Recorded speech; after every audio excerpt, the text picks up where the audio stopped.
Well, one of the other matchups in the Western Conference, the San Antonio Spurs absolutely got hammered in game number 3 by the Dallas Mavericks, trying to rebound. They lost game 3 by 21.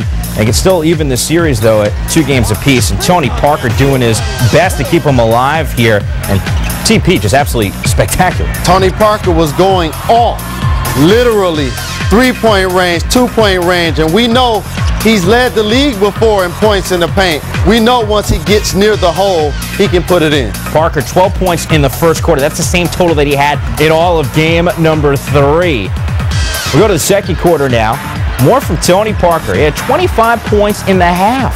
And he was telling Jason Kidd, you must not have been watching the highlight tapes because I can knock down this 3-pointer. On 29 at this point now. Tony Parker, he goes for 31 points in the first half. George Gervin ties his franchise playoff record for points in the first 2 quarters. Third quarter now, Spurs up by 1 is where we go. And it's Tim Duncan facing up, knocking it down. He had 25, Spurs up by 3. But guess who? Josh Howard, who's a beast in game number 2. Mavericks up by 3, and it's Howard by himself. And it's all about matchups.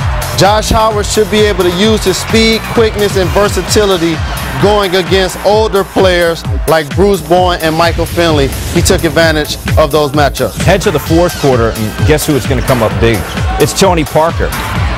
A career playoff high, 43 points, Spurs down by just 5. Later in the fourth, Mavs up by 4. It's Jason Kidd not able to knock it down, but Ryan Hollins coming out of nowhere and stuffing it home.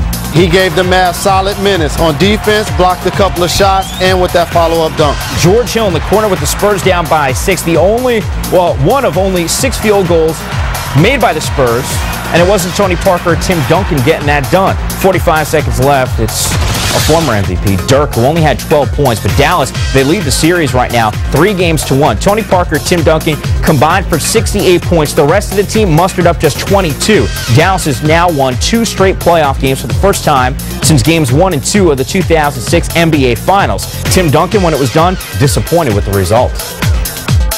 We had opportunities. We had great opportunities, and I just think we didn't execute as well down the stretch. They did a good job. Obviously, Dirk with his last layup really put it away. But all you can do is give them credit. They did a great job, better than us down the stretch.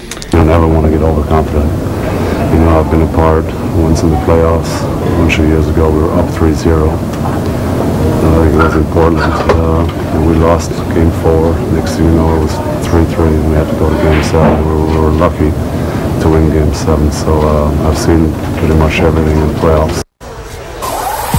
So with a 3-1 lead over the Spurs in the series, Mavs are a lock to make it to the second round, right? That's what you're thinking? Hold on for a second. The last time these two teams met in the postseason, the Mavericks also got to a 3-1 series lead, but they lost the next 2 games and had to go through an overtime in game 7 to reach the next round. So this thing is not done just yet.